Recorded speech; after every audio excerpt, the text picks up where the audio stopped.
Hi, folks. Okay, so welcome to the program.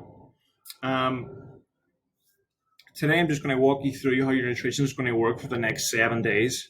All right, so for the next 7 days, your nutrition is going to be a wee bit different from how we're going to be approaching nutrition for the majority of the program. All right, so by now, you should have connected up your MyFitnessPal and your AD Fitness app. After this week, so from next week onwards, we're going to be using MyFitnessPal to track food intake.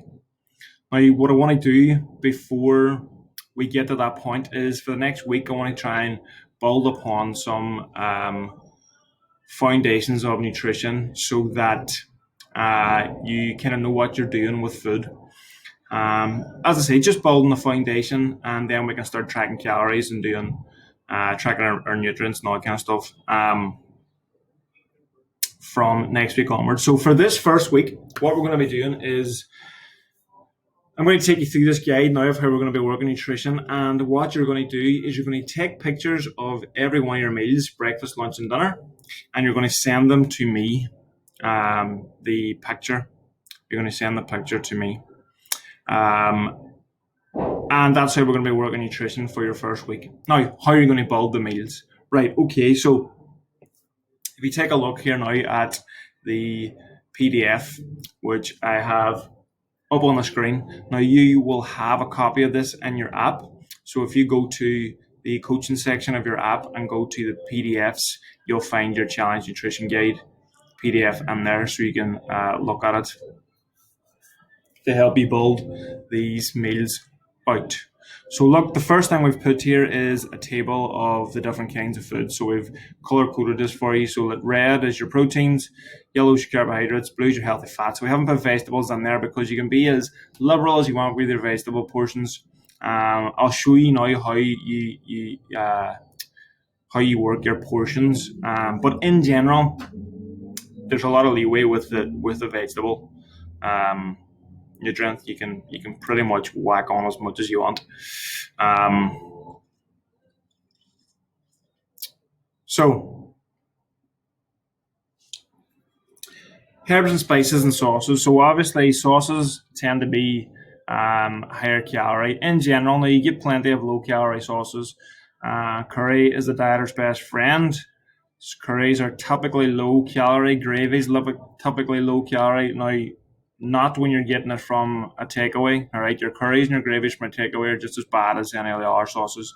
In general, store-bought curries and gravies are very good, and then you get ones which are extra low calorie, like your Mayflower, Dragon Brands, pretty alright, and Tesco's do a nice wee curry paste, which is pretty low too. Herbs and spices you can whack on as much as you like. And it's highly advised that you do it to make your diet as interesting as possible. All right. So how much food are you going to be eating this weekend? So the way we wanted to do this is using a portion control guide. You're going to build each one of your meals each day. So your breakfast, your lunch, and your dinner. All right. You can have a read through this yourself as you go. I don't need to read it all for you. But so this is the portion control guide that you're going to use. All right. So we have this color coded again for you. So look, for a portion of protein, you're going to use a palm of your hand. All right. So a chicken fillet should be about that size. That'll be one portion. The vegetable portion, as I said, it's a fist, but as I said, you can be as liberal as you want with it. You can fire on as much vegetables as you like. The carbohydrate, so your rice and your like mashed potatoes and stuff like that, that portion of your rice is what would fit under a cup tan. All right, so that'll be a portion for you. And fats there in blues, that's your thumb. So fats, so think of peanut butter. So peanut butter sitting on a brush would be your thumb, or on a knife. It's going to be the size of your thumb. All right, so that's how much one portion of peanut butter would be. All right, so now what you're going to do when building a meal is you're going to do, so this is your meals, look. Take it as meal 1 is breakfast, meal 2 is lunch, meal 3 is dinner, meal 4 is a snack. Or if you only eat 3 meals, then just have it set as 3 meals. Now, in general, we advise that not take any carbs for breakfast. All right, that's why that says no carb. So your breakfast will be 1 to 2 palm servings of protein, 2 to 4 fats, and 1 to 2 of veg. And the reason that's 2 to 4 fats is because you have no carbs, so you're probably going to eat things like eggs or bacon and stuff like that, which is going to have extra fat in it. Your lunch then, say, is going to be 1 to 2 cupped handfuls of carbs, 1 to 2 palms of protein, 1 to 2 thumbs of fat, and 1 to 2 fists of vegetables. And the same then again for your dinner. All right, now why does it say 1 to 2 and not just 1? Well, so you're going to start off as going as 1 of each portion for your meals. Now, obviously, you'll probably know to see, to look at the plate, whether it's not enough, and you might have to up that to 1 to 2 or 1.5 portions of each. If you're not sure, then we've also attached this wee guide here which will help you determine whether you're eating enough or you're eating too much. All right, so you can see on the table on the left here, it's hours after food. So 0 hours after food, how should you feel? You should probably feel still a little hungry, because it takes about 20 minutes for your body to register food. So particularly if you've eaten fast, you might still feel a wee bit hungry straight after you've eaten the food. So don't always look to be full up right to the brim. If you are full up to the brim when you're eating, you've probably overeaten. Because as I said, we tend to out-eat our full up response.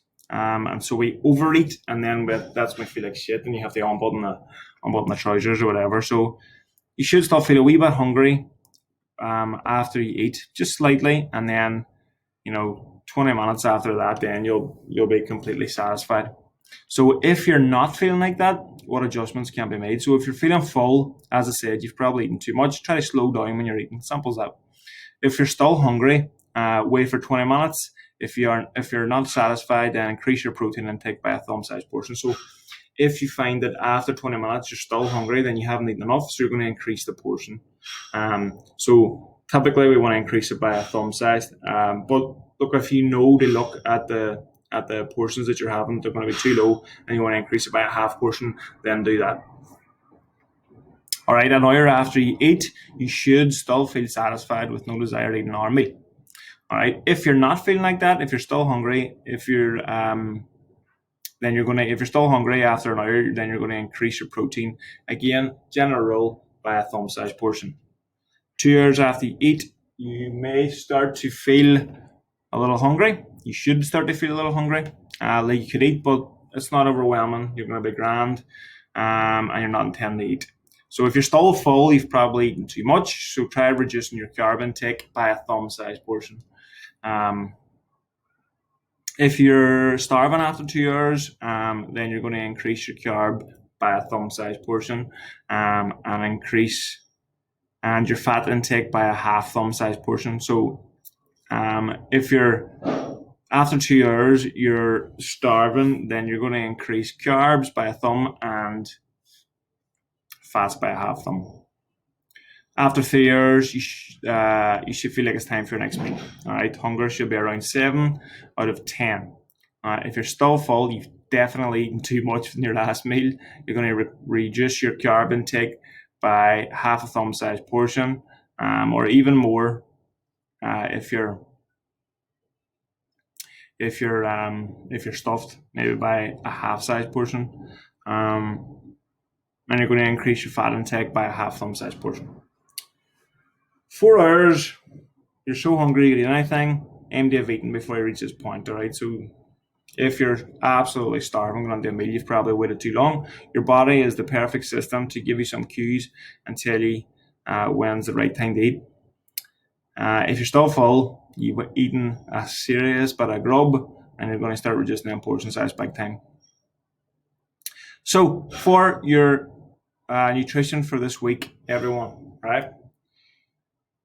You're going to bulge your meals with one portion of each food group, using your palm, your hand guide, all right, which is this one, right? If you know to look at it, right, if you're a big man, you're 90 kilo, you know that one portion of that's probably not going to be enough. You're probably going to have a portion and a half, or even two portions, depending on who you are, your height, and your weight, and your needs. All right, but that's going to be your goal, your task for this week. You're going to take a picture of each meal and you're going to send it to me with the portion sizing that you are doing. So if you're doing the one portion per food group, then you're going to let me know that in the message that you send me. If you're doing two portions, you're going to let me know that. And then so we've just put some tips then at the bottom of this, which again, you can read through it yourself, but I'm going to quickly run through it here just to help you with your nutrition this week. So plan your meals if you can. Know what you're eating, and even better, prep your food, which is number 3 down there. If you're prepping food, your adherence to a nice healthy diet is going to increase massively. So if you can, prep your food. Make a shopping list. Shopping list saves time, money, and keeps you on task. Eat mostly whole, minimally processed foods, so single ingredient foods they're called. All right. Plan ahead, prepare your food in advance, as we said. Eat a wide variety of foods. Plan to break the rules 10% of the time. That's general diet advice. All right. You never want to be rigid for long periods of time. Clear out your cupboards of anything that you don't want to be eating. Buy a cool bag for packed lunches. Common sense stuff, buy Tupperware. Buy a meat in bulk and make regular trips for vegetables. Buy a meat in bulk and freezing it, same with vegetables, is a great tip. The frozen fruit and frozen vegetables are just as nutritious as the fresh stuff, so don't be afraid to buy those. Make large bowls of salsa, stew, and rice that will last a few days. See if you're making dinner and you make enough to do for a couple of days, or you make enough to so that a small portion of your dinner is going to do your lunch for the next day. These kind of things help to keep you on track. What you don't want to be doing is finding yourself hungry and not knowing what you're going to eat, because you're going to eat the simplest or the most convenient and likely the highest calorie option that is available. So that's it, guys. You're sending me pictures now of your meals every day of every meal, breakfast, lunch, and dinner, and a snack if you're eating snacks. Best of luck in the program, and nutrition's changing next week, but this is us for our week going forward. All right, take care.